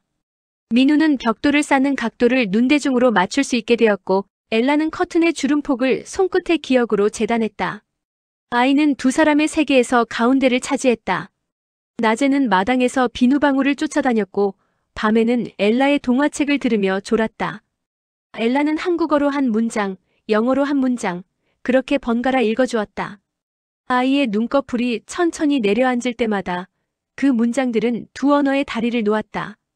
다리가 놓이는 소리는 들리지 않았지만 다음 날 아침 아이의 첫소리에 그 다리 위를 뛰는 발소리가 분명히 섞여 있었다. 여름이 문턱에 이르자 목조집은 더위를 품었다. 부엌의 그릇들이 금방 뜨거워졌고 장판은 발바닥을 데울 만큼 달아올랐다. 민우는 벽에 작은 통풍 구멍을 더 뚫었다. 저녁이면 이웃 남자들이 마당 담장에 기대 앉아 잠깐씩 담배를 피웠다. 가끔 이야기꽃이 피었다. 누구는 논밭을 말했고 누구는 도시의 임금 이야기를 했다. 엘라는 멀찍이서 차를 내왔다. 사발에 얼음 서너 개를 띄웠다. 얼음이 사발 벽을 치며 맑은 소리를 냈다. 그 소리를 듣고 있으면 한낮의 열기가 아랫목으로 조금씩 흘러드는 느낌이 들었다. 한 번은 공사판에서 사고가 났다. 상차 중이던 자재가 무너지며 동료 하나가 다리에 큰 타박을 입었다. 민우는 반사적으로 뛰어들어 그를 끌어냈다. 누군가가 위험해 라고 소리쳤지만 이미 몸이 먼저 움직였다. 그날 밤 그는 뒤늦게 두려움이 몰려오는 것을 느꼈다. 다시는 그런 방식으로 몸을 던지고 싶지 않았다. 전쟁이 끝난 뒤에도 목숨을 거는 습관은 계속되려 했다. 그는 습관의 고삐를 쥐고 천천히 당겼다. 자신을, 가족을 오래 지키려면 무모함과 용감함의 경계를 매일 확인해야 한다는 걸 알았다. 가을이 오자 봄에 심었던 묘목이 사람 키의 절반만큼 자랐다. 연두였던 잎은 조금 더 어두운 초록으로 빛을 바꾸었다. 비가 올 것 같은 날이면 잎 가장자리가 먼저 반짝였다. 엘라는 그 나무 앞에서 아이에게 단어를 가르쳤다. 나무, 하늘, 바람, 약속. 아이는 약속이라는 소리를 장난처럼 여러 번 따라했다. 소리만 배우는 줄 알았는데 어느 날 아이가 조그만 손으로 민우의 약지를 가만히 잡고는 말했다. 약속. 그 말 하나에 민우는 잠시 아무 말도 하지 못했다. 마음 한가운데서 무언가가 조용히 열리는 소리를 들었다. 민우는 서랍에서 오래 간직하던 목걸이를 꺼냈다. 노인의 손에서 받은 그것. 전쟁이 끝나면 사랑하는 사람에게 주라던 말. 그는 목걸이를 한참 바라보다가 아이의 손에 살짝 올려놓았다. 아이는 놀란 듯 눈을 깜빡이더니 그 반짝임을 입술로 가져가려 했다. 엘라가 웃으며 말렸다. 세 사람의 웃음이 방 안에 그물처럼 얽혔다. 웃음이 잦아들자 민우가 낮게 말했다. 이건 너의 엄마와 내가 지켜낸 약속이야. 그리고 내가 이어갈 약속이기도 해. 아이는 뜻을 모르는 듯 고개를 갸웃했다. 몰라도 괜찮았다. 약속은 언젠가 스스로 몸을 갖는 법이니까. 어느 비개인 오후 우체국에서 엽서 한 장이 도착했다. 항구에서 함께 대기하던 병사가 보낸 것이었다. 그는 다른 도시에서 작은 가게를 연다고 했다. 엘라가 천을 구하기 어려울 때 들르라는 내용이 짤막하게 적혀 있었다. 글씨는 투박했지만 정직했다. 엘라는 엽서를 냉장고 문에 붙였다. 종이에 모서리가 말려 올라가면 테이프를 더 붙였다. 한 장의 종이가 집안에서 하는 역할을 그때 처음 알았다. 그것은 단순한 소식이 아니라 우리가 세계와 연결되어 있다는 표식이었다. 겨울이 다시 가까워졌다. 작년의 겨울보다 두려움이 덜했다. 여름에 모아둔 돈으로 이중 창틀을 달 수 있었고 연탄을 조금 더 비축할 수 있었다. 아이는 작년보다 2배쯤 큰 목도리를 둘렀다. 엘라는 바느질로 번 돈으로 아이를 위한 신발을 장만했다. 신발을 처음 신겨보던 날 아이는 발끝으로 바닥을 툭툭 쳤다. 새 소리, 새 감촉. 민우는 그 장면을 보며 오래전 자신의 첫 군화를 떠올렸다. 그때 신발은 앞으로 걸어야 할 길을 명령처럼 밀어붙였지만 지금 신발은 앞으로 걸어도 된다고 허락하는 것처럼 보였다. 밤이면 민우는 더 이상 자주 깼다 잠들지 않았다. 악몽은 완전히 사라지지 않았지만 점점 멀어졌다. 꿈속 총성의 잔향은 낮에 엘라의 바늘땀 소리와 아이의 옹알이에 덮여 희미해졌다. 그는 자신이 더 나은 사람이 된 것이 아니라 더 나은 소리에 둘러싸이게 되었음을 알았다. 그 소리들이 서로에게 기대어 울림을 만들고 그 울림이 벽을 덮었다. 바람이 틈을 찾아 들어오면 그 울림이 먼저 맞이해 온도를 낮추었다. 어느 저녁 골목의 전봇대에 동네 잔치 공고가 붙었다. 새로 난 도로 개통을 기념하는 작은 잔치. 마당마다 음식이 놓이고 아이들이 제등을 들고 돌아다니는 장면이 그려져 있었다. 망설임 끝에 세 사람도 갔다. 누군가가 떡국을 권했다. 누군가가 막걸리를 건넸다. 엘라는 떡국을 조심스럽게 떠먹으며 주변의 표정을 살폈다. 의심은 없지 않았지만 적대는 보이지 않았다. 민우가 잔을 돌릴 때 한 노인이 그의 손을 덥석 잡았다. 손바닥에 굳은 살을 만져보고는 고개를 끄덕였다. 뜨겁게 일한 손이라고, 그런 손이 동네를 지탱한다고 노인은 말했다. 엘라는 그 말을 온전히 이해하진 못했지만 말의 온도를 이해했다. 그 온도는 국물의 뜨거움과 비슷했다. 집으로 돌아오는 길, 골목 불빛이 부드러웠다. 문을 열자 바람이 조금 들어왔다가 금세 물러났다. 엘라는 아이를 눕히고 이불 끝을 당겼다. 민우는 창틀에 못을 다시 조여들지 모르던 겨울바람을 미리 다독였다. 등불 아래에서 세 사람의 그림자가 겹쳤다. 그 겹침은 이제 서로를 가리는 것이 아니라 서로를 두껍게 하는 방식으로 자리 잡았다. 얇던 종이가 겹쳐 책장이 되는 것처럼, 약했던 실이 겹쳐 밧줄이 되는 것처럼. 그 밤 민우는 종이에 짧은 문장을 적었다. 다시 총을 들지 않겠다. 대신 망치와 바늘과 숟가락을 든다. 문장을 읽고 엘라가 웃었다. 그녀는 그 아래에 한국말로 한 단어를 또박또박 적었다. 함께. 아이가 잠결에 몸을 뒤척이며 손을 뻗었다. 세 번째 손이 두 사람의 손등에 포개졌다. 작은 체온이 두 사람의 맥박과 합쳐졌다. 창밖에는 바람이 잠들고 멀리 어디선가 기차가 지나가는 소리가 낮게 울렸다. 지나는 소리였지만 그 소리는 머무는 법을 알려주고 있었다. 이제 그들은 떠나는 법보다 머무는 법을 더 열심히 배웠다. 그리고 그 배움은 매일 조금씩 식탁과 바늘땀과 장독대의 그림자 속에서 자랐다. 민우와 엘라의 집 앞마당에 심었던 무궁화 묘목은 해마다 키를 달리했다. 첫 해엔 바람만 불어도 쓰러질 것처럼 흔들리던 줄기가 두 번째 해엔 단단히 뿌리를 내렸고 세 번째 해엔 마침내 꽃봉오리를 맺었다. 아이는 그 나무 곁을 맴돌며 돌을 주워다 놓거나 흙을 퍼옮겼다. 엘라는 아이 손에 묻은 흙을 털어주며 말했다. 이 나무는 내가 태어난 집과 함께 자라는 거야. 아이는 눈을 크게 뜨고 고개를 끄덕였다. 말뜻을 다 이해하진 못했지만 무언가 소중하다는 감각만은 알아차린 듯 했다. 민우는 공사판에서 조금씩 인정을 받았다. 처음엔 전쟁터에서 돌아온 사내라는 이유로, 외국인 아내를 둔 이방인이라는 이유로 곱지 않은 시선도 많았다. 그러나 그는 묵묵히 일했고 한겨울에도 새벽을 가장 먼저 열었다. 비 오는 날에도 우비를 걸치고 끝까지 현장을 지켰다. 동료들은 서서히 그의 손을 믿게 되었고 반장은 공사일이 끝날 때마다 가장 먼저 그의 어깨를 두드렸다. 수고했어, 민우. 그 말은 짧았지만 지난 세월의 의심을 조금씩 지워주었다. 아이의 언어는 두 가지였다. 아침에 눈을 뜨면 아빠라고 부르다가도 엘라에게는 맘이라고 말했다. 집안에서는 두 언어가 섞여 흐르고 아이의 목소리는 그 두 강물을 자연스럽게 이어주는 달이었다. 엘라는 매일 동화책을 읽어주었고 민우는 일터에서 돌아와 아이에게 옛 고향의 이야기를 들려주었다. 한쪽은 새로운 언어를 심어주고 한쪽은 오래된 기억을 심어주었다. 아이의 웃음은 그 두 가지를 동시에 받아들였다. 그 웃음이 울려 퍼질 때마다 집안의 그림자가 짧아졌다. 그러나 전쟁의 흔적은 완전히 사라지지 않았다. 민우는 때때로 밤에 꿈에서 깼다. 총성이 귀를 때리고 불길이 시야를 뒤덮었다. 그는 땀에 젖어 숨을 고르며 천천히 눈을 떴다. 곁에서 엘라가 아이와 함께 자고 있는 모습을 보면 그는 조용히 손으로 얼굴을 감쌌다. 이제는 그 악몽이 자신을 파괴하지 않는다는 것을 알았다. 오히려 그 기억은 자신이 무엇을 잃었고 무엇을 지켜야 하는지를 상기시켜 주었다.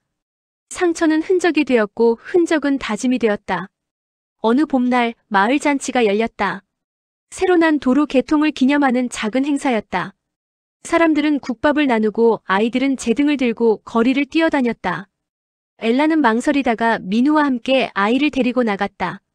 마을 사람들의 시선이 잠시 모였다가 금세 웃음 속으로 섞였다. 노인은 아이 머리를 쓰다듬으며 말했다. 얘 눈이 참 맑구나. 그 말은 엘라의 눈시울을 붉게 만들었다. 오랫동안 두려움과 긴장으로 가득 차 있던 가슴이 그 한마디에 풀어지는 듯했다. 민우는 그 순간을 오래 기억했다. 이웃의 손길이 처음으로 가족에게 다가온 날이었다. 시간은 흘러 아이가 학교에 갈 나이가 되었다. 입학식 날 운동장에 줄지어 선 아이들 사이에서 혼혈이라는 이유로 호기심 어린 시선이 쏟아졌다. 그러나 아이는 당당하게 고개를 들고 교실로 들어갔다. 엘라는 눈물을 삼켰고 민우는 손을 꼭 쥐었다. 집으로 돌아오는 길, 두 사람은 말없이 걷다가 동시에 웃음을 터뜨렸다. 그 웃음은 긴 세월을 버티게 한 힘이었다. 아이가 교실에서 배우는 낱말 하나하나가 부모에게는 전쟁이 끝났음을 알려주는 종소리였다. 민우는 서랍 속에서 오래된 목걸이를 꺼냈다. 노인의 손에서 받은 그 목걸이. 전쟁이 끝나면 사랑하는 사람에게 전하라던 약속의 증표였다. 그는 목걸이를 손바닥에 올려놓고 오랫동안 바라보았다. 그리고 아이의 책상 위에 조심스레 놓았다. 아이가 돌아와 그것을 발견했을 때 눈을 반짝이며 물었다. 이게 뭐예요? 민우는 대답 대신 아이의 손을 잡아 목걸이를 감싸주었다. 우리 가족의 약속이다. 내가 이어갈 약속. 아이는 아직 그 깊은 뜻을 몰랐지만 작은 손가락 사이에 닿은 반짝임을 오래 놓지 않았다. 여름 저녁 세 사람은 바닷가를 찾았다. 먼 곳까지 이어진 수평선 위로 붉은 노을이 번졌다. 파도 소리가 발목을 스치고 바람은 소금기를 머금고 불어왔다. 엘라는 모래 위에 앉아 파도와 아이를 번갈아 바라보았다. 민우는 바다를 보며 속으로 중얼거렸다. 전쟁이 시작되던 날도 끝나던 날도 바다 냄새가 났다. 그러나 지금 맡는 바다 냄새는 달랐다. 두려움이 아니라 새로운 삶의 냄새였다. 그는 엘라와 아이의 어깨를 감싸 안았다. 세 사람의 그림자가 길게 겹쳐 파도 위로 드리워졌다. 그림자는 금세 부서졌지만 그 순간의 온기는 파도보다 오래 남았다. 그날 밤 별빛이 바다 위에 수놓아졌다. 엘라는 별을 가리키며 속삭였다. 우린 끝내 돌아왔네요. 민우는 고개를 끄덕였다.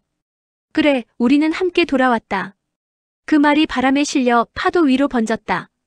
아이가 두 사람 사이에서 잠들며 작은 숨을 내쉬었다. 그 숨소리가 파도와 어울려 조용히 반복되었다. 세 사람은 마침내 전쟁의 끝과 삶의 시작을 한자리에서 마주하고 있었다. 가을이 찾아오자 아이는 학교에서 배운 노래를 집에서도 흥얼거렸다. 엘라는 그 노랫말을 따라 적으며 발음을 익혔고 민우는 노랫가락에 박수를 맞추었다. 세 사람의 집은 비록 낡은 목조주택이었지만 아이의 노랫소리가 울려 퍼질 때마다 금빛 궁전처럼 환해졌다. 가끔 창밖에서 그 소리를 듣던 이웃들도 고개를 끄덕이며 말했다.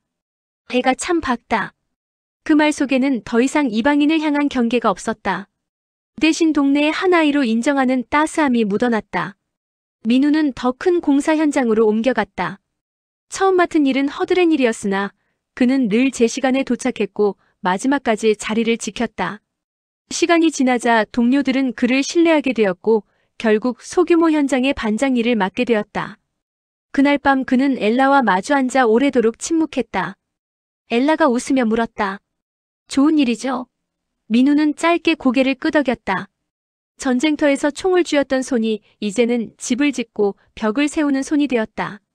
그 사실이 가슴 깊이 벅찼다. 엘라 역시 동네 사람들과 점점 가까워졌다. 아이 친구의 어머니들이 반찬을 나눠주며 대화를 걸었고 그녀는 서툰 발음으로 감사 인사를 전했다. 처음에는 웃음을 터뜨리던 이웃들도 이제는 함께 웃으며 맞장구를 쳤다. 시장에 나가면 익숙한 상인들이 먼저 말을 건넸다. 아기 키우느라 고생이 많죠. 엘라는 대답 대신 미소를 지었지만 그 미소는 충분히 통했다. 그녀는 더 이상 외로움 속에 갇힌 여인이 아니었다. 마을은 조금씩 그녀를 품었다. 어느 날 밤 민우는 오랜만에 목걸이를 꺼내 다시 바라보았다. 목걸이에는 전쟁의 피와 땀 그리고 끝내 살아남은 사람들의 숨결이 서려 있었다. 그는 목걸이를 손가락으로 천천히 문지르며 아이에게 건넸다. 이건 단순한 장신구가 아니다. 살아남아 이어가는 약속이다. 아이는 잠시 그 말을 이해하지 못한 듯 고개를 갸웃했지만 곧 목걸이를 꼭 쥐었다. 그 작은 손 안에 담긴 약속은 세대를 넘어 이어질 것 같았다. 겨울이 되자 집은 여전히 추웠지만 마음만큼은 따뜻했다. 눈이 내리던 날 아이는 창밖을 보며 함성을 질렀다. 눈이다. 민우와 엘라는 서로의 눈을 마주보고 웃었다. 전쟁의 불길 속에서 다시는 맞지 못할 줄 알았던 평범한 겨울 풍경이 눈앞에 있었다. 세 사람은 마당에 나가 눈사람을 만들었다. 목도리를 둘러주고 작은 돌멩이로 눈과 입을 그려 넣었다. 아이는 손뼉을 치며 웃었다.